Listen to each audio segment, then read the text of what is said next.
Class 5 పరిసరాల విజ్ఞానం అధ్యాయం 4 మన అవయవ వ్యవస్థలో ఈ వీడియోలో మనం తెలుసుకుంటున్నది జీర్ణ వ్యవస్థ. జీర్ణక్రియ అంటే ఏంటి? మనం తీసుకునే ఆహారము సంక్లిష్టంగా ఉంటుంది.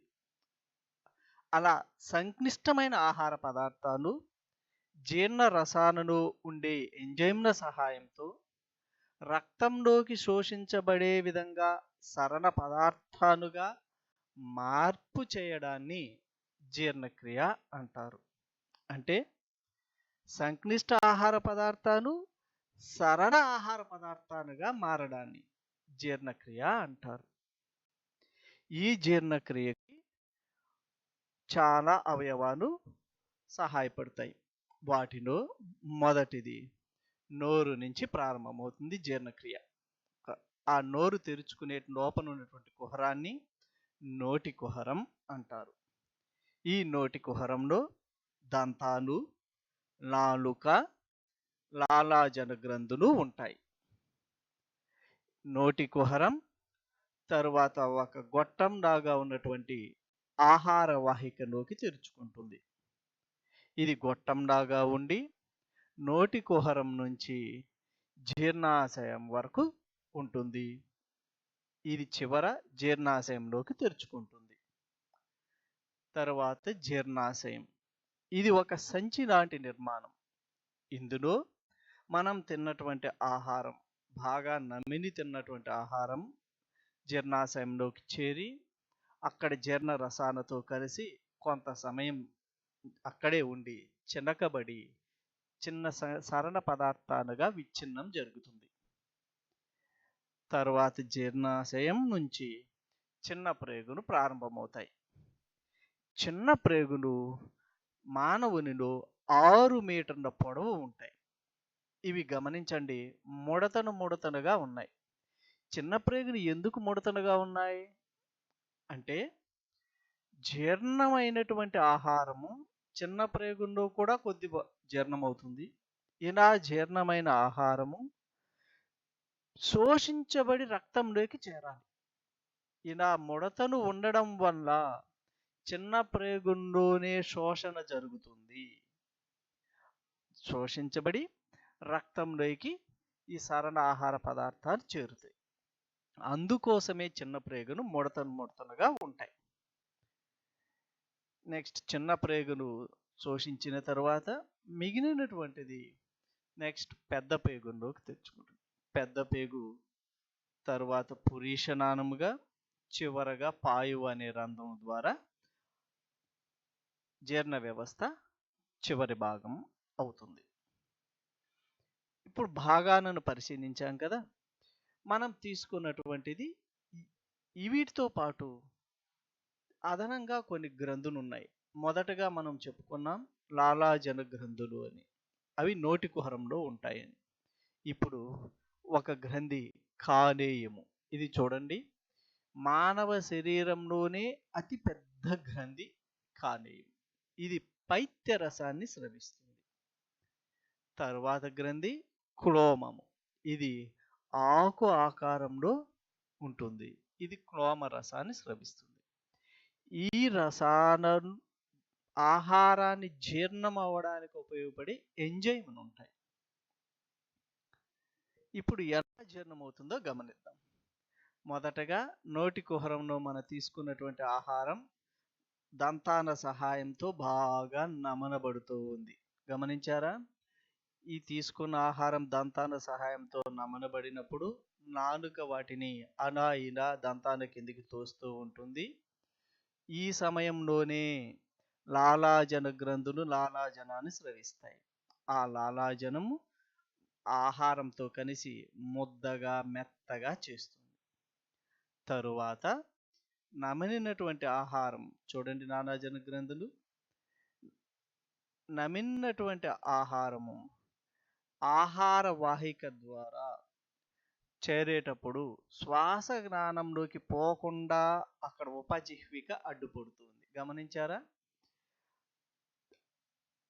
తరువాత ఆహార వాహిక గుండా నెమ్మదిగా దిగి జీర్ణాశయంలోకి చేరుతుంది. ఈ ఆహార వాహికలో జారే విధానం గమనించండి. నెమ్మదిగా కదులుతూ దిగుతుంది. దీన్ని పెరిస్టాటిక్ చలనము అని అంటారు. ఈ జీర్ణాశయంలోకి చేరిన తర్వాత జీర్ణాశయం గమనిస్తే ఒక సంచి లాంటి నిర్మాణం, గోడను మడతనుగా మందంగా ఉంటాయి. ఈ గోడనులో జఠర రసాన్ని స్రవిస్తాయి. ఈ రసంలో హైడ్రోక్లోరిక్ ఆమ్లం ఉండడం వల్ల తీసుకున్న ఆహారంలో క్రిమిలు ఏవైనా ఉంటే కూడా అవి చనిపోవడానికి ఆస్కారం ఉంటుంది. ఇక్కడే ఈ ఆహారం 2-3 గంటలు ఉండి సంక్లిష్ట ఆహారము చిన్న చిన్న భాగాలుగా విడగొట్టబడుతుంది. గమనించండి. జీర్ణ రసాయనంలో కలిసి చిన్న చిన్న భాగాలుగా ఆహారము విడిపోతూ ఉంది. అలా విడిపోయినటువంటి ఆహారము తరువాత చిన్న ప్రేగును మొదటి భాగానికి చేరుతాయి. ఈ ఆంత్రమూలంలో 2 రసాలు స్రవించబడ్డాయి. ఒకటి కాలేయము నుంచి వచ్చే పైత్యరసము, రెండవది క్లోమము నుంచి వచ్చే క్లోమరసం. ఈ 2 రసాలు ఆహారాన్ని బాగా జీర్ణం చేస్తాయి. తరువాత చిన్న ప్రేగుల్లో ఉండేటువంటి జీర్ణ రసాలు కూడా బాగా జీర్ణమై అతి సరళ పదార్థాలుగా ద్రవ రూపంలోకి ఆహారం మార్పు చెందుతుంది. ఇలా ద్రవ రూపంలోకి పూర్తిగా మారినటువంటి ఆహారం చిన్న ప్రేగు మడతలలో వేణులాగా ఉండేటటువంటి శోషకాలు పీల్చుకొని రక్తంలోకి జీర్ణమైన ఆహారాన్ని పంపిస్తాయి. ఇలా జీర్ణమైన ఆహారం మొత్తం రక్తంలోకి శరీరం అంతటికి చేరుస్తాయి రక్తం ద్వారా. జీర్ణము కాని ఆహారము పెద్ద ప్రేగును గుండా ప్రయాణిస్తుంది. ఇలా ప్రయాణించేటప్పుడు పెద్ద ప్రేగులు నీటిని శోషించుకుంటాయి. మిగిలినటువంటి వ్యర్థ పదార్థాలు అంటే జీర్ణము కాని ఆహారం అంతా పురీషనాళంలోకి చేరుతుంది. ఇలా పురీషనాళం నిండిన తరువాత పాయువు ద్వారా బయటికి విసర్జించబడుతుంది. ఈ విధంగా మన శరీరంలో జీర్ణ క్రియ జరుగుతుంది.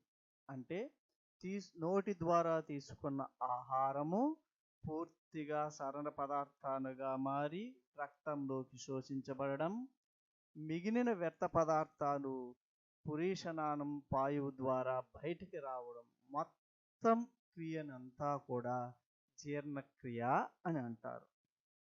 మనం తీసుకునే ఆహారంలో ముఖ్యంగా 3 రకాల ఆహార పదార్థాలు ఉంటాయి. అవి కార్బోహైడ్రేట్లు, ప్రోటీన్లు, క్రొవ్వు పదార్థాలు. కార్బోహైడ్రేట్లు సరళ పదార్థాలైనటువంటి చక్కెరలుగా విడగొట్టబడుతుంది. ప్రోటీన్లు అమైనో ఆమ్లాలుగా విడగొట్టబడుతుంది.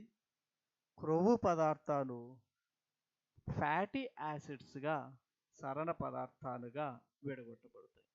ఇలా సరళ పదార్థాలుగా విభజన చెందడాన్ని జీర్ణక్రియ అని అంటాం.